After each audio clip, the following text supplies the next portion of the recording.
नमस्कार साथियों, गौरव ज्ञान धारा के छोटे भाई ओपीडी यानी कि ऑब्जेक्टिव प्रश्न धारा पे आप सभी का स्वागत है। आज थोड़े दिनों बाद ये क्लास आई है। एक्चुअली क्या है कि मैं आप लोगों के लिए ही क्लासेस में बिजी रहता हूं, तो मतलब ये टाइपिंग वाइपिंग अभी अपन क्या करेंगे होली के बाद में, क्योंकि ये प्रेशर मेरे ऊपर बहुत ज्यादा पड़ जाता है स्लाइड्स बनाना वगैरह। होली के बाद में अपन जो है स्लाइड्स के लिए एक अलग से टाइपिस्ट रख लेंगे ताकि आप लोगों को ये क्लासेस भी नियमित मिले। ठीक है, तो कोशिश यही रहेगी, देखो आप लोगों का प्रेम बना रहना चाहिए। मेरी कोशिश रहती है कि मैं कैसे भी करके आप लोगों के लिए निरंतर कार्य करूं। तो आज की ये जो क्लास है ये टॉप 20, ठीक है, T20। आज से ही आईपीएल भी स्टार्ट हो रहे हैं, इधर मेरी क्लास उधर आईपीएल। बहुत सारे बच्चे डिस्ट्रैक्ट होंगे, कोई बात नहीं, अपन को पढ़ाई से डिस्ट्रैक्ट नहीं होना है। और आज अपना जो है ये T20 नाम से सीरीज चला देंगे अपन। टॉप 20 20 प्रश्नों की व्याख्या भी अच्छी हो जाए, 20 प्रश्न जो है पढ़ने में आसान भी रहते हैं और अच्छा नाम भी अच्छा लगे। टॉप 20 सीरीज चल रही है, तो मैं सोच रहा हूँ टॉप 20 नाम से ही अपन जो है ओपीडी पे क्लासेस की सीरीज चलाते हैं। सप्ताह में कम से कम 3 क्लास तो आपको दी जाए, ये कोशिश की जा रही है।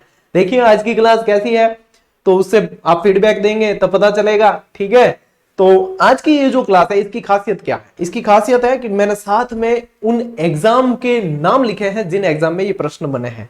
मैं आप लोगों का भय कम करना चाहता हूं इन क्लासेस के माध्यम से, क्योंकि देखो भय बनाने वाले तो बहुत सारे होते हैं, बच्चे बेचारे डर जाते हैं, अरे यार ये प्रश्न तो मुझे आता ही नहीं। एक्चुअली होता ही ये है कि टीचर का भी एक सॉफ्ट कॉर्नर रहता है कि मैं ऐसा प्रश्न 2-3 फेंक दूं जो इनको लगे कि हाँ ये मेरे पास पहली बार देखे, तो बच्चे जुड़ जाएंगे। तो होता है एक तरीका चला आया है भाई, रघुकुल रीत सदा चली आई। ठीक है, तो यहाँ पे ये रहता है, मैं आप लोगों का भय कम करना चाहता हूं। भैया आप पढ़ रहे हो, व्यवस्थित तरीके से पढ़ रहे हो, इस तरीके से आगे बढ़ो। ये प्रश्न ऐसे बने हैं, करें शुरू। चलिए शुरू करते हैं। पहला प्रश्न आप लोगों के सामने ये रहा, पहला और दूसरा दोनों साथ में दिख रहे हैं। निम्न में से वह जयंती चुनिए जो कि शुक्ल पक्ष की 13 को मनाई जाती है। अब यहाँ पे महीना नहीं दे रखा है, शुक्ल पक्ष की 13 को मनाई जाती है। प्रश्न कहां बना है? रीट L1 2022, यानी कि मैंने साथ साथ में मेंशन किया है जिस एग्जाम में बन चुका है। कई सारे विद्यार्थियों के मन में ये डाउट रहता है ना, सर ऐसे प्रश्न बनते हैं क्या? अरे भैया बनते हैं तभी तो लाया हूं, ठीक है, और बने हैं देख लो।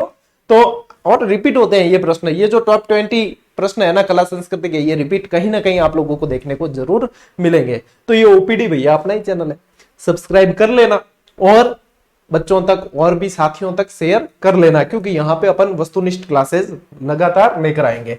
चलिए रीट L1 में बना है, बताइए महावीर जयंती, अंबेडकर जयंती, गांधी जयंती या हनुमान जयंती। देखो दो ऑप्शन तो सीधे सीधे निकल जाते हैं बाहर, एक तो गांधी जयंती निकल जाएगा, एक अंबेडकर जयंती निकल जाएगा। क्यों निकलेगा? क्योंकि ये जो है ना गांधी जयंती और अंबेडकर जयंती ये आती है तारीख के हिसाब से, ठीक है, तिथि के हिसाब से नहीं आती। जैसे कि अंबेडकर जयंती आपके आ जाती है कब? 14 अप्रैल, अब आने वाली है, ठीक है, 14 अप्रैल को आती है। और गांधी जयंती सभी को पता है कब आती है, 2 अक्टूबर को आती है। लाल बहादुर शास्त्री जयंती भी आती है इस दिन, तो ये दो तो वैसे ही निकल जाती है। और हनुमान जयंती जो है वो कब आती है? पूर्णिमा। कब आती है? पूर्णिमा। और पूछे कौन सी, तो चैत्र पूर्णिमा, यानी चैत्र शुक्ला महीना, ये भी हो गया। और यहां से आप लोगों के जो ऑप्शन निकल के आएगा भैया, वो ऑप्शन आप लोगों को तो कमेंट करना है ऑप्शन, ठीक है, और सिर्फ लाइव चैट में करना है। बाद में क्लास पूरी हो जाए उसके बाद में कमेंट में नहीं करना है, उसके बाद में उत्तर नहीं बताना, ठीक है। यहाँ पे उत्तर क्या होगा? महावीर जयंती है। ये भी कब? चैत्र महीने की है, ठीक है, चैत्र माह के अंदर ही है, ठीक है। तो ये देखो महावीर जयंती जो है ना ये यहाँ पे मनाई जाती है। जैनों के तीर्थंकर थे महावीर स्वामी, कौन थे? जैन तीर्थंकर थे, जैन तीर्थंकर। देखो एक श्री महावीर जी का मंदिर बहुत प्रसिद्ध है, श्री महावीर जी, कहां? करौली। और अब क्या है, एक दिन बाद में होली, तो फिर होली की जो है यहां पे आप लोगों को ध्यान रखना है, लठमार होली के लिए श्री महावीर जी करौली जाना जाता है। तो भैया ये चीज आप लोगों के समझ में आ जानी चाहिए और इस तरीके के प्रश्न बनते हैं। आइए दूसरे प्रश्न की तरफ चलते हैं। दूसरा प्रश्न क्या कह रहा है? वह जिला जिसमें बृतरे मेला आयोजित होता है। क्या गुरुजी ऐसे प्रश्न बनते हैं? हाँ भैया बनते हैं। ये बना है देखो कहां? पशुधन सहायक 2022 इस एग्जाम में बना है। तो यानी कि आप सीईटी दो, पशु परिचर दो, आप यहां तक कि मैं फर्स्ट ग्रेड में बनने वाले प्रश्न भी इस क्लास में शामिल किए हैं ताकि आप लोगों को पैटर्न पता चले। ठीक है। और वैसे प्रैक्टिस आप लोगों को जीजीडी टेस्ट सीरीज से टॉपिक वाइज से कर लेनी है, कोई भी बच्चा वंचित नहीं रहना चाहिए। बहुत सस्ती और बहुत अच्छी टेस्ट सीरीज आप लोगों को दी है और हम दिन रात उस पर मेहनत करते हैं। और वहां पे जिसने अभ्यास कर लिया वो एग्जाम में जो है मतलब प्रश्न सही करने से चूक ही नहीं सकता, क्योंकि उसका इतना शानदार अभ्यास हो जाएगा। तो वहां से आप ज्वाइन कर लें, टॉपिक वाइज बेस्ट है, ठीक है। तो देखो वह जिला जिसमें बर्तरी मेला लगता है, कौन सा? बर्तरी। ये बर्तरी महाराज कौन थे? ये उज्जैन के राजा थे। कहां के थे? उज्जैन के राजा थे। इनकी एक रानी थी जिसका नाम पिंगला था, और पिंगला ने ऐसी साइकिल बनाई, एक फल मिला और उससे फिर जो ऐसी साइकिल बनाई उसकी, पिंगला मतलब रानी नहीं थी, पिंगला एक्चुअली जो है ये जिससे प्रेम करते थे वो पिंगला थी, ठीक है। और इस तरीके से फिर वो ऐसी चैन बनी, इस इनकी स्टोरी है पूरी। तो वो इनका जो है वैराग उत्पन्न हो गया ये, और फिर जो है इन्होंने संन्यास ले लिया। तो यहां पे क्या ध्यान रखना है? बर्तरी का मेला आयोजित होता है, बताइए कहां? बताइए कहां? जयपुर, अलवर, भरतपुर या दौसा? तो ये होता है बर्तरी का मेला आपके अलवर में। कहां होता है? अलवर में। और ये बर्तरी का जो मेला है ना, अब इसकी व्याख्या भी आप थोड़ी सी सुनते जाइए। इसे कहा जाता है कनफटे नाथों की तीर्थ स्थली, तीर्थ स्थली या कनफटे नाथों का कुंभ भी कह दिया जाता है। और ये कौन सा क्षेत्र है? ये मत्स्य प्रदेश है। ये कौन सा है? मत्स्य प्रदेश। तो मत्स्य प्रदेश का कुंभ भी इसे कहा जाता है। आगे बात समझ में? हाथों हाथ स्क्रीनशॉट लेना है, पीडीएफ और सिस्टम कर दियो बंद। क्यों बंद किया है? ताकि स्टूडेंट क्लास के प्रति सीरियस रहे, क्योंकि मजाक में लेते हैं क्लास, ठीक है देख लेंगे पीडीएफ आ जाएगी, नहीं पीडीएफ अब नहीं आएगी, क्लास से देखो, क्लास देख के नोट्स बनाओ, ठीक है। चलिए लीजिए स्क्रीनशॉट। हाँ, नेक्स्ट तीसरा प्रश्न, किस लोक देवता के लोक देवता को नहीं है, लोक कला है, मैं भी पढ़ने में गलती कर दी। किस लोक कला के निर्माण का पुश्तैनी व्यवसाय केवल चित्तौड़गढ़ जिले के ग्राम बस्ती में ही देखा जाता है? सिर्फ बस्ती में देखा जाता है। और बस्ती देखो दो जगह है, एक देखोगे जयपुर ग्रामीण, एक है चित्तौड़गढ़। तो ये प्रश्न कहां बना है? कनिष्ठ अनुदेशक 2022 इस एग्जाम में बना है, ठीक है। आप लोग चैट बॉक्स में जो उत्तर दे रहे हैं उनको ऐसे देना है, जैसे नंबर के हिसाब से, प्रश्न संख्या और फिर नंबर के, तीसरे का ये, चौथे का ये, इस तरीके से, ठीक है। तो यहाँ पे क्या, चित्तौड़गढ़ जिले के ग्राम बस्ती में ही देखा जाता है। ऐसी लोक कला कौन सी है? क्या फड़ चित्रण है, क्या सांझी चित्रण है, क्या व्हील है, या कावड़ है? बताओ भाई, ऑप्शन बताओ। यदि सांझी चित्रण की बात करें, पूरा बताया था, संजय कोट, सांझी सब, ठीक है, इसके नाम अलग अलग। तो सांझी चित्रण जो है आप लोगों के नाथ द्वारा और उदयपुर, ठीक है, उदयपुर मच्छंदर नाथ मंदिर है, वो तो बहुत ज्यादा इसके लिए प्रसिद्ध है, ठीक है। श्राद्ध पक्ष में स्पेशली ये बनाई जाती है, दशहरे तक बनाई जाती है सांझी चित्रण, ठीक है। और फड़ की यदि बात करें, फड़ भी बहुत इंपॉर्टेंट है। तो फड़ की बात करें तो फड़ के लिए कौन सा है? शाहपुरा। कौन सा? शाहपुरा। और शाहपुरा में भी जोशी परिवार, कौन सा? जोशी परिवार इसके लिए प्रसिद्ध है, ठीक है। अब फड़ के बारे में सारी चीजें बता रखी है मैंने, देवनारायण जी की फड़, पाबू जी की फड़, ठीक है, रामदेव जी की फड़, ये सारी की सारी बहुत इंपॉर्टेंट है, ठीक है। देखो फिर बचा अपने क्या है? कावड़ कला, ठीक है। तो आप लोगों के उत्तर क्या है निकल के आया? ये कावड़ के लिए ही है। अब कावड़ देखो क्या होती है? कावड़ होती है काष्ठ कला। क्या होती है? काष्ठ कला। काष्ठ यानी लकड़ी का काम। काष्ठ यानी क्या होता है? लकड़ी का काम। अब ये कावड़ क्या है भैया? कि कावड़ जो है ना, कावड़ क्या होते हैं? लकड़ी के मंदिर होते हैं, लकड़ी के, इसको कह देते हैं देव विमान। क्या कह देते हैं?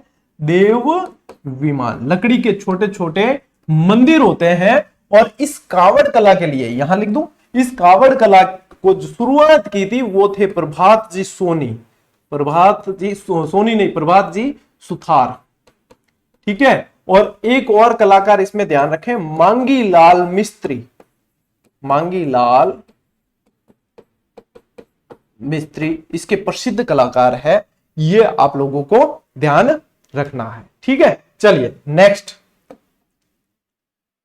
अगला प्रश्न, पटेलिया, बिच्छू, लालर, माछर आदि क्या है? बहुत बढ़िया और मस्त प्रश्न। ठीक है, पटेलिया, बिच्छू, लालर, माछर क्या है? ठीक है, अब माछर और माछर मतलब वो मच्छर वाला माछर कौन है? एक तो मतलब कंपटीशन में बड़ा जीविता मिला है। एक अभी आपकी क्लास लेने से जस्ट पहले मैंने एक मैसेज देखा, नाम नहीं बताऊंगा, गुरुजी संगणक एग्जाम के अंदर इतना अच्छा प्रश्न पूछा, मूंज का प्रश्न पूछा, वाकपति राज की उपाधि उसने धारण की, और मेरे तो गलती हो जाता क्योंकि आपने तो उसमें विरुद्ध दे रखा। टाइपिंग त्रुटि कैसे रखते हो आप? थोड़ा सही लिखा करो। क्या लिख रखा मैंने उसमें? क्या लिखा? ये इनके विरुद्ध थे। किताब में क्या लिखा हुआ है कि भैया अमोघ वर्ष, वाकपति राज आदि जो है इनके ये मूंज के विरुद्ध थे। अब विरुद्ध थे, अब पढ़ने वाला बोला जी इन विरुद्ध ने ही उपाधि किया करे, कहीं कह रहे इन्हें इनको ही उपाधि बोला जाता है। कितनी बढ़िया लेखनी कि इनके विरुद्ध थे, ये लिखा। अभी इन्हें पढ़ने वाला क्या समझ रहा है कि ये तो इनके विरुद्ध थे। अरे विरुद्ध और विरुद्ध में फर्क वह है बापोड़ा। इनमें मतलब थे हम, इतनी बढ़िया लेखनी ने भी यूं कह दो कि ये तो टंकन दोष है, तो बताओ बिल्कुल। अब आप लोग तो जैसे नई तैयारी शुरू करते हैं, आप तो समझो कि हम तो आज के आज तुर्रम खान बन जाए, तो नहीं हो सकता। क्या आज के आज हम तीसमार खान बन जाएंगे? नहीं हो सकता। हमने भोग दिया है, हमारे सीनियर जो थे उन्होंने भोग दिया है, आप लोगों को भी भोग देना पड़ेगा। समय सब कुछ सिखाएगा। आप लोग तो सोचो कि आज शुरू किया और आज ही हम तो टॉप करेंगे एग्जाम होने में। बैठना पड़ेगा, तपना पड़ेगा, भोग देना पड़ेगा, सीखना पड़ेगा। डायरेक्ट आजकल जो चलन चल गया ना कि हाँ ये अपने को समझ नहीं आया कि ये अपने लिए गलत चीज लिखी हुई, कि अपने समझ नहीं आया कि विरोध का मतलब ही उपाधि होता है, इसका मतलब खोटी लिखी है। अरे एक किताब लिख कर देखो, मैंने तो 50 लिख दी, आप एक किताब लिख कर देखो और फिर उसमें देखो कि यहाँ कितनी मेहनत लगती है, क्या क्या पापड़ बेलने पड़ते हैं, तब पता चलेगा गुरु जी खोटी लिखी है तो विरुद्ध लिखी है तो उपाधि के। अरे काली जालर क्या समझावा था। ठीक है, तो देखो ऐसी फिर अब मतलब कोई त्रुटि नहीं, कोई दोष नहीं, फिर भी कह के ये तो त्रुटि है, तो भाई कोई इलाज नहीं। इलाज सिर्फ ये है कि भोग देना पड़ेगा। साल 2 साल 3 साल जितने भी लगेंगे, लेकिन सीखने के लिए तो समय देना पड़ेगा। ठीक है, ये कंपटीशन एग्जाम माँ के पेट से कोई सीख के नहीं आता, यहाँ पे आके सीखना पड़ेगा। तो ये मच्छर जो है ना, ये मच्छर वो वाला नहीं है। ठीक है, देखो मेवाड़ के प्रसिद्ध गीत, मारवाड़ के प्रसिद्ध गीत, मेवात के प्रसिद्ध गीत या हाड़ौती के गीत, तो एक बात तो पक्की है कि ये क्या है? गीत है। और ये प्रश्न बना था अभी, कब बना था ये देखो। हाँ, अब तो मेरे को ये भी कहने की जरूरत नहीं कि हाल ही में बना था, क्योंकि मैंने यहाँ पे लिखा है रीट L2 2022 में, और इसका उत्तर क्या है? मेवाड़ के प्रसिद्ध गीत। वैसे ये ऐसे भी लिखा आ सकता है पहाड़ी गीत। ठीक है, पहाड़ी गीत, या ऐसे भी लिखा आ सकता है जनजातीय गीत। जनजातीय गीत ऐसे भी आ सकता है, क्या भी आवे सही होना चीजें। ठीक है, और ये बहुत इंपॉर्टेंट प्रश्न है, ठीक याद कर लेना। ले भाई स्क्रीनशॉट, बढ़ा आगे। चलो भाई, ये मतलब आप लोग ऐसी बातें कर देते हो ना कभी कभी, मतलब जब अपने को जो चीज पता नहीं है, जो हमने सीखी नहीं है, तो यानी कि उसको सीखने की जरूरत है। किताब में लिखी हुई यानी मतलब लिखी हुई कौन भाई थे, तो हम 2-4 जो गए हैं जान लाग जाए कि गलत है। हमें कोई भी किताब निकाले तो हमें मतलब कई 17 आलोचक बैठे तो चाहते हैं कि ये एक गलती करे, तो हम ऐसे छोटी मोटी ऐसे डायरेक्ट गलतियां थोड़ी करेंगे। ठीक है, हो जाती है, टंकन दोष भी होते हैं, तो हम खुद बताते हैं कि ये टंकन दोष है। ठीक है, यहाँ डायरेक्ट दोष कौन छोड़ी थे, यहाँ छोड़ दी तो थे किताब वालों कौन। ठीक है, तो ये चीजें हैं भैया, ये दोस्त जब हमारे आएंगे पुस्तकों में तो हम खुद बताएंगे आपको, पहले भी बताएं अभी बताएंगे, चिंता किस बात की, और सही कराएंगे अगर होंगे तो। बाकी विरुद्ध उपाधि होता है, विरुद्ध, वो विरुद्ध कौन ही है। अब जो ये भैया देख रही होगी क्लास तो कहेगी सर ने मजे ले लिए, लेकिन नाम नहीं बताऊंगा, चिंता नहीं। ठीक है, पहचान को गोपनीय रखा जाए। बताइए भैया कौन सा नाटक भवाई शैली में लिखा गया है जो राजस्थान की प्रसिद्ध है? ठीक है, अंजन सुंदरी, मैना सुंदरी, जसमा ओडन या रसधार। ये रसधार कर देना, रास्तार आ गया। कहां पूछा? पशुधन सहायक 2021 में पूछा गया है। ठीक है, देखो भवाई, भवाई जो है ना, ये एक तरह का कैसा है? व्यवसायिक नृत्य है। व्यावसायिक नृत्य है। ये अपने आप में चमत्कारिता लिए होता है, चमत्कारिता लिए होता है। इसमें क्या होते हैं, करतब वगैरह होते हैं। इसमें क्या है, रूप सिंह शेखावत, ध्यान रखना है आपको, रूप सिंह शेखावत और अस्मत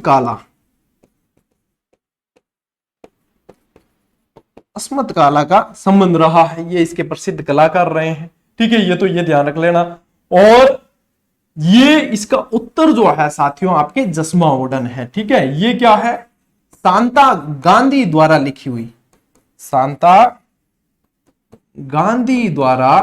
लिखी हुई, जो है ये लिखा गया है, बवाई शैली के अंदर लिखा गया नाटक है। ठीक है, अगली बात समझ।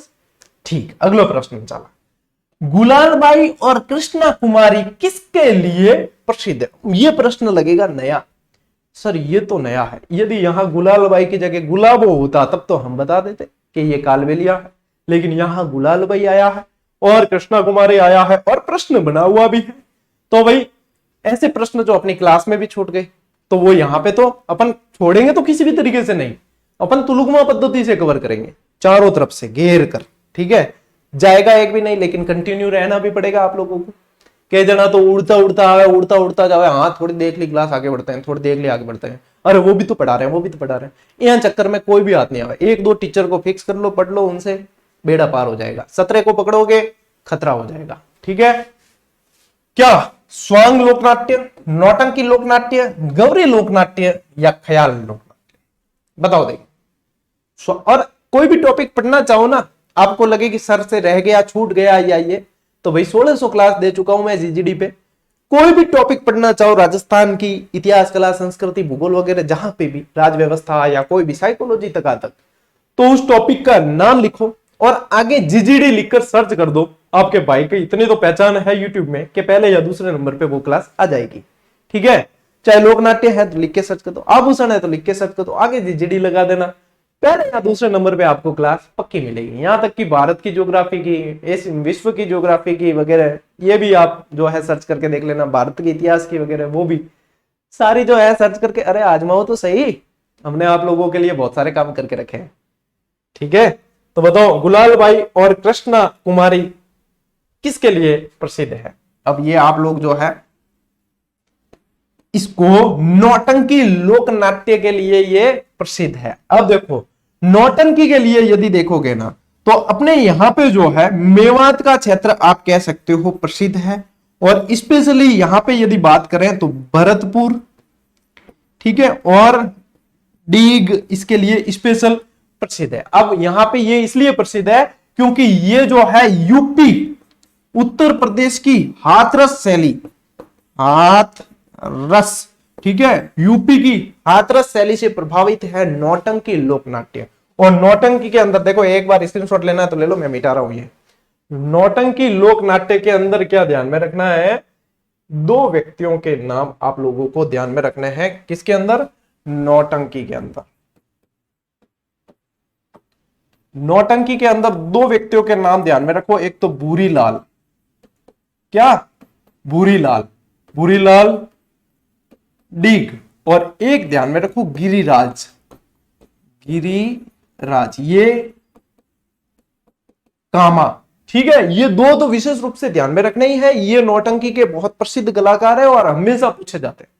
और एक जैसे कि ये स्वांग है ना, ये स्वांग, स्वांग के अंदर नाम ध्यान में रखना जानकी लाल, जानकी लाल बाण, ठीक है, ये ध्यान में रखना। इन्हें राजस्थान का मंकी मैन भी कहा जाता है। ठीक है, ये स्पेशली ध्यान में रखने हैं। अब ले लो स्क्रीनशॉट, बढ़ते हैं आगे। 6 प्रश्न हो गए, 7वां प्रश्न ले लो। मेवाड़ क्षेत्र का कौन सा नाट्य है जो सावन भादो मास में 40 दिन तक किया जाता है? ये लैंग्वेज से प्रश्न बना है। प्रश्नों की लैंग्वेज ऐसी रहती है, प्रश्न अपने इर्द गिर्द ही होता है, लेकिन अपन जो है सही तरीके से पढ़े नहीं होते हैं, तो अपने को लगता है कि ये बहुत अच्छा प्रश्न बना फर्स्ट ग्रेड जीके 2022 के अंदर। तो बताओ भैया, 13 ताली, बम, गीदड़ या गवरी, बताओ उत्तर बताओ। और देखो प्रश्न छांट के लाए हूं आप लोगों के लिए, और बढ़िया देखो इसके साथ में कि हाँ कौन से एग्जाम में बना है।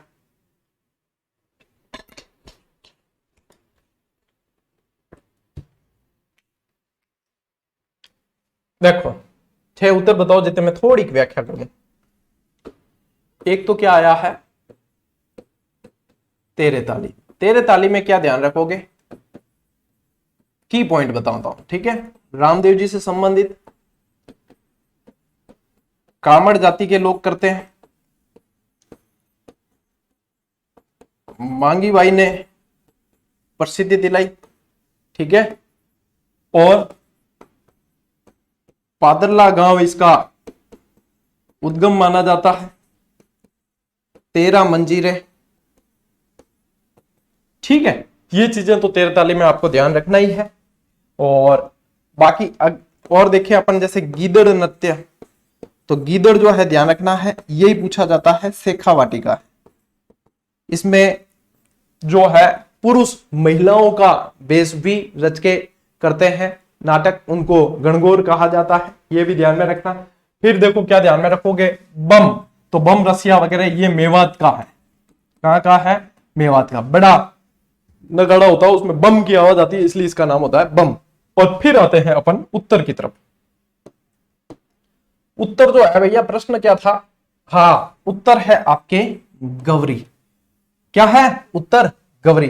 स्क्रीनशॉट लेना ले लो, फिर बाद में मैं आगे बढ़ रहा हूं और गौरी की थोड़ी सी व्याख्या आप लोगों को बता देता हूं।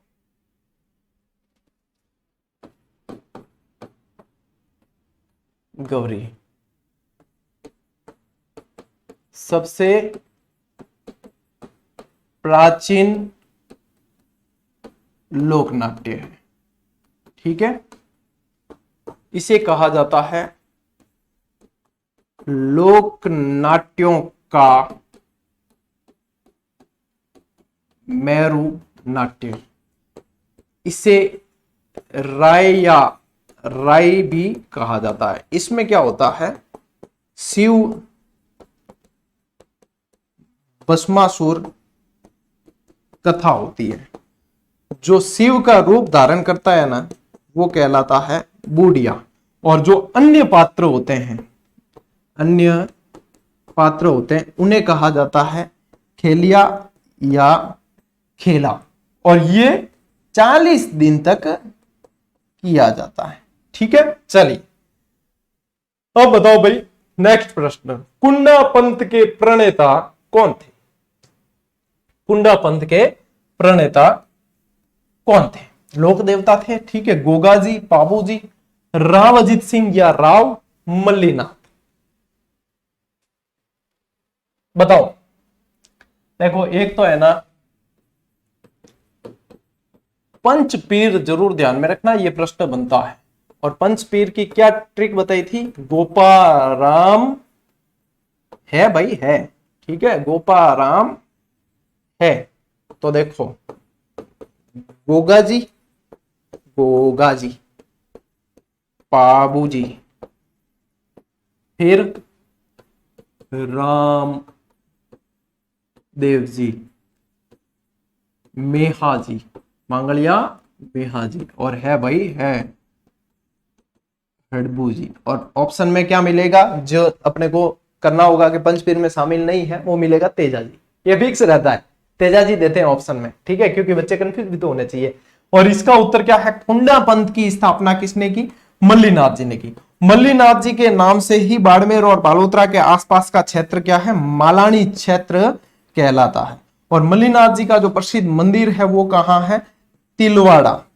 कहां है, तिलवाड़ा। और तिलवाड़ा कहां है, बालोतरा में। और क्या खासियत है यहाँ की, ये लूनी नदी के किनारे है। क्या है, लूनी बेसिन में है, ठीक है, लूनी नदी के किनारे है। और क्या खासियत है, सबसे प्राचीन पशु मेला पड़ता है यहां, ठीक है। और पिता राव सलखा जी, माता जीणा दे, गुरु उगम सिंह भाटी, ये सब चीजें मल्लीनाथ जी, ठीक है। चलो ले भाई स्क्रीनशॉट, बढ़ा आगे। अरे प्रश्न ही यहीं से इर्द गिर्द बढ़ेंगे रे, क्यों चिंता करते। नेक्स्ट, किस लोक देवता का जन्म ऊंडू काश्मीर गांव जिला बाड़मेर में हुआ। फर्स्ट ग्रेड जीके 2022 में पूछा गया। बताओ भाई, बाबूजी, मल्लीनाथ जी, देवनारायण जी के रामदेव जी, क्या लोक देवता। बाबूजी आए तो देवल चारनी की गायों को बचाई, वो जरूर ध्यान में रखना, मल्लीनाथ जी को बता दिया। देवनारायण जी आए तो देवनारायण जी से ज्यादातर जो है डाक टिकट के बारे में पूछा जाता है, ठीक है ना। देवनारायण जी की फड़ पे डाक टिकट है, और देवनारायण जी के खुद के ऊपर भी डाक टिकट है 2011 के अंदर, और फड़ पे है। जंतर जो है इनका वाद्य यंत्र होता है, जो मतलब इनकी फड़ के वाचन के समय बजाया जाता है। गुर्जर समाज के आराध्य देव है देवनारायण जी। आसिंद भीलवाड़ा के अंदर सवाई भोज मंदिर है और इनका भी मंदिर है। ये सारी चीजें आप लोगों को बता रखी है जो आप लोगों को ध्यान होगी। अमीन उत्तर क्या है? इन उत्तर है रामदेव जी महाराज की जय। राम देव जी पिता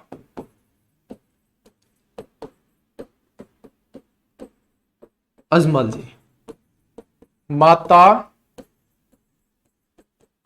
मैणा दे, पत्नी नेतल दे। मंदिर तो बहुत जगह है वैसे, रूणीचा, मसूरिया और भी है बहुत जगह, ठीक है। ये ध्वजा नेजा, पंथ कामड़िया, ग्रंथ 24 वाणिया। अब हमें तो यूं है कि व्याख्या करवाओगे ना तो हम तो यूं बोर्ड कम पड़ेगा हमारे लिए। तो ये चीजें कुल मिला के आप लोगों को याद होनी चाहिए। एकमात्र लोक देवता थे जो कवि थे, ठीक है। फिर इन्होंने भैरव राक्षस का उसका वध किया वगैरह। तो ये चीजें जो है साथियों आप लोगों को इस तरीके से याद हो गई ना, बिना ऑप्शन के भरोसे के रहने तैयारी करनी है यदि सिलेक्शन लेना है। जब याद हो गई तो पोबारे 25 है, सिलेक्शन आप लोगों का है, चिंता कहां करनी है। बताओ भाई अगला प्रश्न। फूलडोल उत्सव मनाया जाता है। पटवार 2021 के अंदर यह प्रश्न बना है कि फूलडोल महोत्सव किसके द्वारा मनाया जाता है? परनामी पंत द्वारा, के वल्लभ पंत द्वारा, के रामसनेही पंत द्वारा, के सतनाम पंत द्वारा? जपनाम, जपनाम बताइए भैया कौन से पंत द्वारा? अब इनके ज्यादा खोजने रो काम ही कौन है? रामसनेही, ठीक है।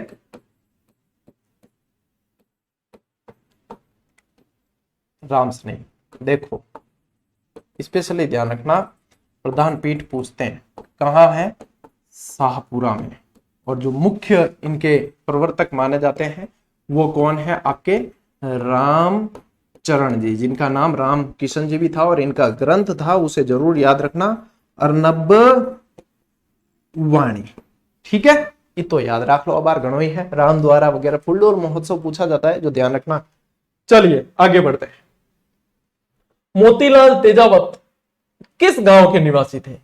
फलासिया, सामड़िया, कोलियारी या मानगढ़? मोतीलाल तेजावत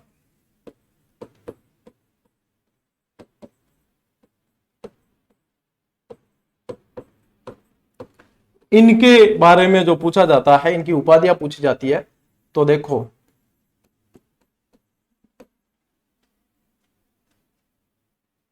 ऐसे याद रखना।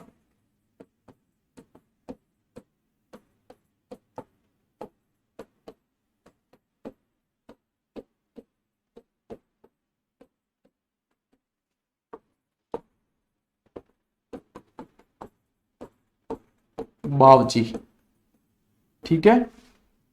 माणिक्यलाल वर्मा और मोतीलाल तेजावत दोनों को मेवाड़ के गांधी भी कहा जाता है, तो ये भी ध्यान रखना। इन्होंने है ना एक ही आंदोलन चलाया। क्या? एक ही आंदोलन, हाकिम और हुक्म नहीं, ऐसा नारा भी दिया था। तो 1921 के अंदर एक ही आंदोलन चलाया है, ये ध्यान रख लेना आप। और इनकी जो गांव है, ये क्या पूछा है यहाँ कौन से गांव के? तो ये जो है साथियों कोलियारी गांव। और आप लोगों को बताऊं, हल्दी घाटी युद्ध के अंदर महाराणा प्रताप के जो सैनिक घायल हो गए थे उनका इलाज भी कोलियारी गांव में हुआ था। इस चीज को भी ध्यान में रखना। अब बताओ आगे। तुलसी, हालरों, तिमणिया या पोत नामक आभूषण जो है महिलाओं के शरीर के कौन से भाग में पहने जाते हैं? गला, सिर, हाथ या कमर? बताओ भाई। तो देखो ये है ना, ऐसे ध्यान नहीं आने कभी तो ऐसे समझना। तुलसी, तो तुलसी कैसे पहनेंगे? तुलसी की माला बना के पहनेंगे। माला बनाएंगे तो गले में पहनेंगे। तिमणियों, मादलियों वगैरह ए चीजें जो भी है ना, तो एकट पैरी जाए ए परिजय गले के माए, तो ये कहां पहनते हैं? गले में पहनते हैं। ठीक है, ले स्क्रीनशॉट बढ़ा आगे। हाँ भाई, 13वां प्रश्न, मारवाड़ में दामनी क्या होता है? मारवाड़ में दामनी क्या होता है? तो दो चीजें ध्यान में रखनी होगी, दामनी और दामना या दामा, ये भी और ये भी। तो बताओ, ओढ़नी का एक प्रकार, कलात्मक जूतियां, एक राजस्व कर या सिंचाई के औजार। कहां बना है? पटवार 2016 में भी बना है, पटवार 2021 में भी बना है और आगे भी बन सकता है। इंपॉर्टेंट प्रश्न है। तो ये क्या है? एक तरह की ये जो है ओढ़नी का प्रकार है। ठीक है, ओढ़नी का प्रकार है। ओढ़नी की जगह साड़ी भी मिल जाए तो चिंता मत कर जो, क्योंकि देखो ओढ़नी कहते हैं जो ओढ़ा जाता है। ठीक है, तो ओढ़नी की जगह क्या है? एग्जामिनर कई बार घुमा फिरा के साड़ी भी दे दे, तो बाकी ऑप्शन ध्यान में रखना। वैसे मतलब फिक्स क्या है कि ओढ़नी का प्रकार है। तो ये यहाँ पे दामनी के अंदर तो आपको क्या ध्यान रखना है कि ये क्या है? ओढ़नी का प्रकार है। और दामना या दामा जो होता है ना, वो बच्चों के हाथ का भी क्या? हाथ की अंगुलियों का, हाथ की अंगुलियों का आभूषण होता है, जुड़ा हुआ होता है। ठीक है ना, दोनों हाथ अंगुलियां जो होती है उसकी जुड़ी हुई जो एक अंगूठी टाइप पहनाते हैं उसको बोलते हैं दामा या दामना। ठीक है, चलिए, झालावाड़ शैली की राजपूत पेंटिंग किस राजपूत पेंटिंग स्कूल का हिस्सा है? और ऐसे प्रश्न बनते हैं, पशुधन सहायक 2022 में बना है ये। तो मैंने आप लोगों को चित्रकला पढ़ाई, तो मैंने 4 स्कूल आप लोगों को करवाई और उसके अंदर वर्गीकरण बहुत अच्छे तरीके से कराया। जिसने क्लासेस देखी है ना जीजीडी पे, उनके ये सवाल गलत हो ही नहीं सकते, सवाल ही नहीं है। ठीक है, तो बताओ, Mewar school, Marwar school, Dhundhar school या हाडोती स्कूल? तो सब पहला तो थान के ध्यान होना चाहिए कि झालावाड़ क्या भौगोलिक क्षेत्र रोइसो है। तो झालावाड़ जो है ना वो कोटा संभाग के अंदर आता है बाबू झाको। ठीक है, सबसे आर्द्र जिला है झालावाड़। तो झालावाड़ कहां आता है? कोटा संभाग के अंदर। और कोटा संभाग वाला क्षेत्र क्या कहलाता है? हाडोती। तो ये हाडोती स्कूल के अंदर आ जाएगा। मारवाड़ की बात करोगे तो पश्चिमी राजस्थान वाला क्षेत्र मारवाड़ में आएगा। मेवाड़ की बात करोगे तो उदयपुर, चित्तौड़गढ़, ये भीलवाड़ा, शाहपुरा, ये वाला क्षेत्र आएगा। ढूंढाड़ की बात करोगे तो जयपुर, आमेर वगैरह ये वाला आएगा। तो आप लोगों को स्कूल का वर्गीकरण बताया है, उसके अनुसार आप लोगों को ध्यान में रखना है। ठीक है, ले लो स्क्रीनशॉट, अपन आगे बढ़ते हैं। ओ भैया, 15वां प्रश्न आपसे ये पूछ रहा है कि राजस्थान की भाषा के लिए राजस्थानी शब्द का प्रयोग सर्वप्रथम किसने किया? पशुधन सहायक 2022 में पूछा गया। कवि कुशलला, सूर्यमल मिश्रण, जॉर्ज अब्राहम ग्रियर्सन या जेम्स टॉड? ये प्रश्न रट लेना, बहुत बार बनता है ये प्रश्न बनता है। ये इसका जो उत्तर है वो और इनकी लिखी हुई किताब से बहुत बार प्रश्न बनता है। बताओ भाई कौन है? क्या उत्तर है पता है? George Abraham Grierson. इन्होंने 1912 के अंदर कौन सी पुस्तक लिखी? लिंग्विस्टिक सर्वे ऑफ सही है क्या? लिंग्विस्टिक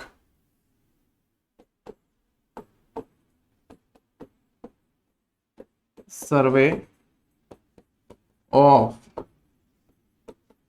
इंडिया पुस्तक लिखी। एक बार पूछा इसका सन, एक बार पूछा इसका लेखक, एक बार पूछा ये। मारवाड़ी के लिए राजस्थानी शब्द का प्रयोग भी सबसे पहले करने वाले जॉर्ज अब्राहम ग्रियर्सन। यानी कि वर्गीकरण से संबंध से आ जाए ये, राजस्थानी शब्द की बात आ जाए ये, तो लिंग्विस्टिक सर्वे किया है तो वर्गीकरण भी किया है। ये बहुत इंपॉर्टेंट चीज है। ठीक है, गांठ बांध के रख लेना। आगे आओ, सूर्यमल मिश्रण की रचनाओं में कौन सी बोली प्रयुक्त हुई है? बागड़ी, ढूंढाड़ी, मेवाती या हाडोती? बताओ। तो ये कब बता पाओगे आप? पता है, जब आपको सूर्यमल मिश्रण के बारे में जानकारी हो कि सूर्यमल मिश्रण थे कहां के। तो सूर्यमल मिश्रण जो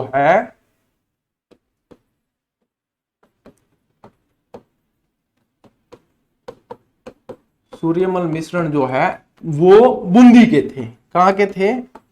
बूंदी के थे। राव राम सिंह के दरबारी थे। राव राम सिंह के दरबारी कवि थे। और क्या ध्यान में रखना है पता है? राजस्थान के, हाँ सही बता रहे हो, राजस्थान के राज्य कवि, ओजस्वी कविताएं लिखते थे, जिसमें आप लोगों के वीर सतसई, सती रासो, वंश भास्कर, ठीक है, राम रंजाट, बहुत सारी है इनकी, आदि प्रमुख है, छंदमयूक वगैरह खूब सारी है, ठीक है, ये सारे प्रमुख है। तो यहाँ पे क्या है, ये कहाँ के थे, बूंदी के। और बूंदी फिर देखो बाबू झांको वाली बात आ गई, तो बूंदी कौन से क्षेत्र का हिस्सा है, हाड़ौती। तो ये कौन से क्षेत्र, कौन सी भाषा में लिखते थे, हाड़ौती में। कहाँ पूछा गया, लैब असिस्टेंट 2022 में पूछा गया प्रश्न है, ले स्क्रीनशॉट। ऐसे ही बनते हैं आप लोग, तो ऐसे ही भय का माहौल में त्रस्त हो जाते हो कि हाँ क्या होगा हमारा, अरे वही होगा जो आप लोगों ने पढ़ा है। राजस्थान में जोरावा गीत है क्या, एक विरह गीत है, एक जन्मोत्सव गीत है, एक विदाई गीत है, या एक कृषि गीत है। कृषि गीत में तो आप लोगों के तेजा गीत वगैरह वही आता है, ठीक है। और विदाई, वधु विदाई गीत में तो फिर बहुत ओलियो बोलियो वो भी आती है, विदाई गीत के अंदर ओलियो भी आता है, ठीक है। जन्मोत्सव गीत में, जन्मोत्सव के अंदर बच्चे के जन्म से रिलेटेड बहुत सारे हालरो वालरो वो सब होते हैं, ठीक है, ओलर वगैरह। तो ये कैसा है, ये है विरह गीत। देखो जोरावा से दो तरीके से प्रश्न बनेंगे, एक तो बनेगा तो विरह गीत वाला बनेगा, एक बनेगा तो क्या आएगा कि ये कहां, तो ये जैसलमेर का है स्पेशल, ठीक है। और ये प्रश्न आप लोगों से बहुत बार पूछा गया, बहुत बार पूछा जाएगा कि जोरावा जो गीत है वो जैसलमेर पश्चिमी राजस्थान और विरह गीत है एक तरह का, ठीक है। पत्नी अपने पति के याद में गाती है। अब मैं भावनाएं नहीं बताऊंगा। अगला प्रश्न देखो, देखो कजली तीज जिसे सातुड़ी तीज भी कहते हैं किस माह में मनाई जाती है। अब दिया माह लेकिन तिथि दे दी पटवार 2021 में पूछा गया प्रश्न है, बताओ। भाद्रपद कृष्ण अष्टमी।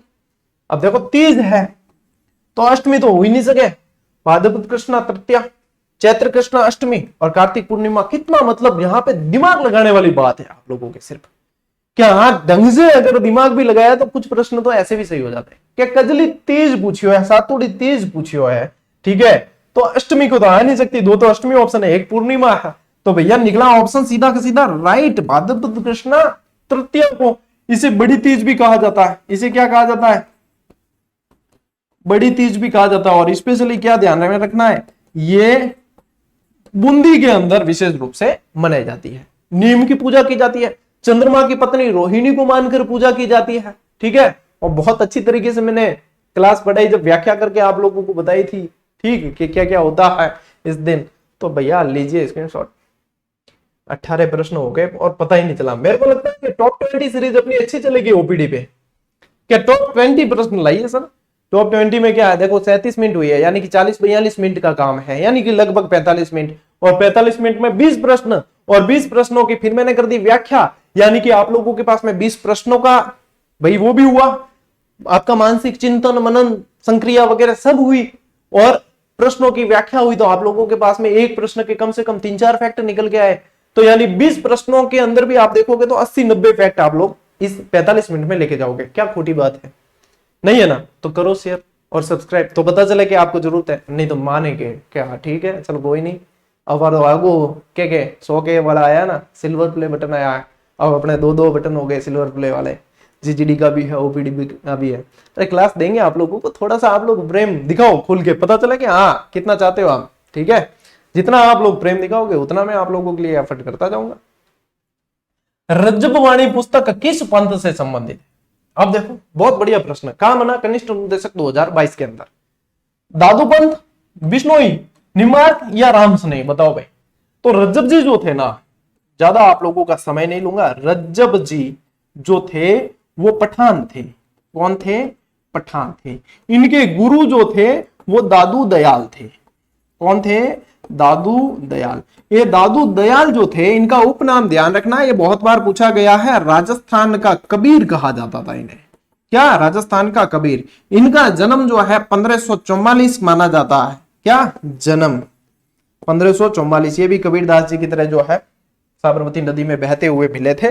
और एक चीज ये पूछी जाती है, 1585 में इन्होंने फतेहपुर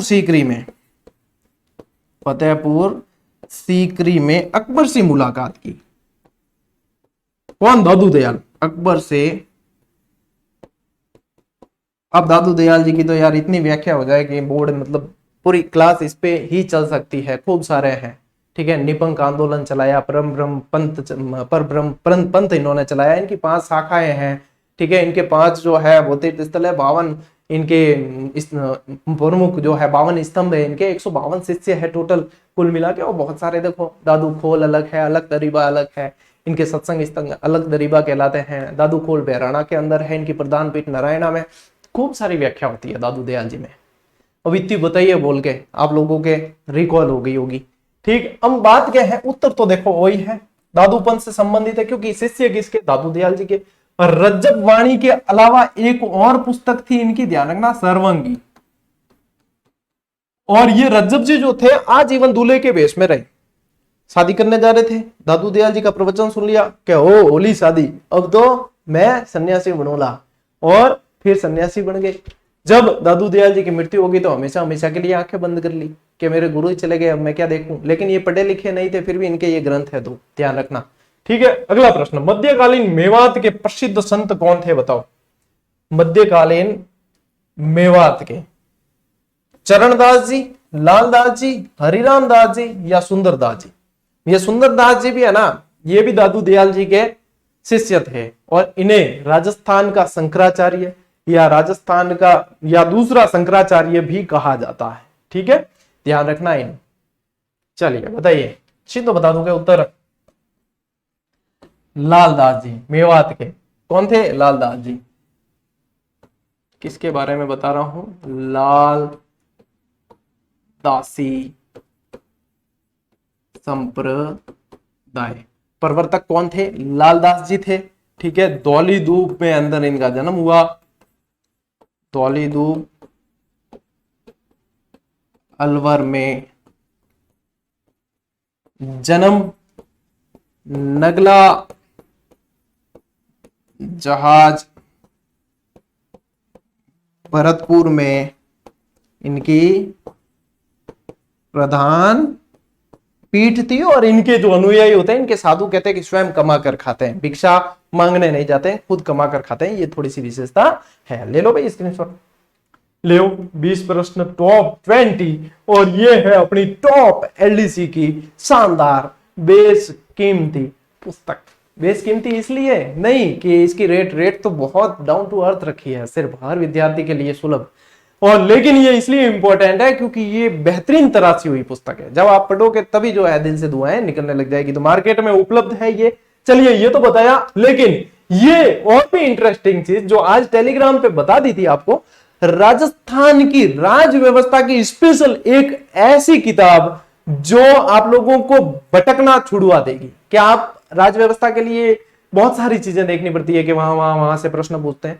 मैं कह रहा हूं ये किताब आने के बाद में आपका भटकाव बिल्कुल जो है बंद हो जाएगा, और कंसेप्ट जिसे कहते हैं वो भी क्लियर, और वन लाइनर फैक्ट का इतना शानदार सामंजस्य इसके अंदर किया है कि आप लोगों की दिल से दुआ निकलेगी। और जो अपनी वन लाइनर जैसे कि इतिहास कला संस्कृति वाली हम दे चुके थे, अब राज्य व्यवस्था की भी देनी थी, लेकिन मैंने सोचा कि राज्य व्यवस्था में जो है डीप प्रश्न बहुत ज्यादा कई बार बन जाते हैं, और कई बार जो है मुख्यमंत्री से रिलेटेड कई सारे ऐसे बन जाते हैं, राज्यपाल से रिलेटेड प्रश्न जो अपन को व्यवस्थित तरीके से पढ़ना होता है। तो ये उस खाई को पाटने का काम करने होली के बाद बहुत जल्द ये पुस्तक आ रही है। अब हमारी मतलब लास्ट प्रूफ रीडिंग चल रही है, 3-4 बार प्रूफ रीडिंग करते, 3 बार हम प्रूफ रीडिंग कर चुके हैं, ये लास्ट फाइनल प्रूफ रीडिंग चल रही है, और फिर जब आ जाएगी तो धमाकेदार इसका आगाज करके आप लोगों को बता देंगे। और जब ये अब देखो पूरी हो रही है, इसके बाद में अब मैं शुरू करूंगा राजस्थान भूगोल की वन लाइनर वापस से लिखने की, अपडेट करने की तैयारी। तो लगभग महीना, 1.5 महीना, 2 महीने भी लग सकते हैं राजस्थान भूगोल की वन लाइनर आते आते, लेकिन जब भी आएगी धमाल मचाएगी, ये बात पक्की है। ठीक है, तो ये पुष्पेंद्र जी जो स्वयं जो राजनीति विज्ञान के व्याख्याता, बहुत शानदार काम किया। मेरे हमेशा जो आप पुस्तक में देखोगे तो सह लेखक रहे हैं। देखो इसमें भी देखोगे तो पुष्पेंद्र कसाना यहाँ पे भी है, यहाँ पे बहुत बढ़िया इनकी मतलब लेखनी इतनी शानदार है, और इतना मेहनत करते हैं ये, अपने आप को झोंक देते हैं स्टूडेंट के लिए। तो बहुत अच्छा लगता है ऐसे राइटर्स के साथ में काम करके, दिल खुश हो जाता है। और आप लोगों का दिल खुश हो जाएगा जब ये पुस्तक आ जाएगी मार्केट में और आपके हाथ में आएगी, लगेगा कि सर देसी घी वो भी गाय का दिया है आप लोगों ने, आप खुद बोलोगे। ठीक है, तो ये है, और ये तो आप लोगों को बताई है, ये तो मक्खन है, मक्खन। देसी घी भी बाद में बना, ये मक्खन है। और जिसने ज्वाइन नहीं की वो समझ लो अभी तक वंचित है टॉप लेवल का अभ्यास कैसा होता है उसे देखने से। यदि देखना है करो ज्वाइन और देखो कि आप इतने प्रश्न बनते हैं कि आप लोग जब अभ्यास करोगे तब ध्यान में रहेगा, अरे इतने प्रश्न बनते हैं क्या? हमने तो देखा था टेस्ट सीरीज में किसी टॉपिक के 4-5 ही जोड़कर दे दिया जाता है। यहां पर अभ्यास करने पर पता चलेगा कि अभ्यास किया कैसे जाता है, और वो भी मामूली सी कीमत पे। तो अभी तक वंचित हो तो वंचित मत रहना, बाद में फिर पछताने के अलावा कोई भी पीछे ऑप्शन बचना नहीं है। और आज की ये क्लास कैसी रही वो जरूर बताना है, और हाँ, सभी स्टूडेंट तक शेयर भी कर देना। और ये भैया ओपीडी अपना नया है अभी चैनल, इसे भी प्रेम दो, सब्सक्राइब करो, शेयर करो, ताकि और भी आनंद के साथ में पढ़ाएं और इसी ऊर्जा के साथ में आप लोगों को जुड़ना है। चलिए साथियों, मिलते हैं अगली क्लास में, अगले वीडियो में। तब तक के लिए राम राम, जय हिंद।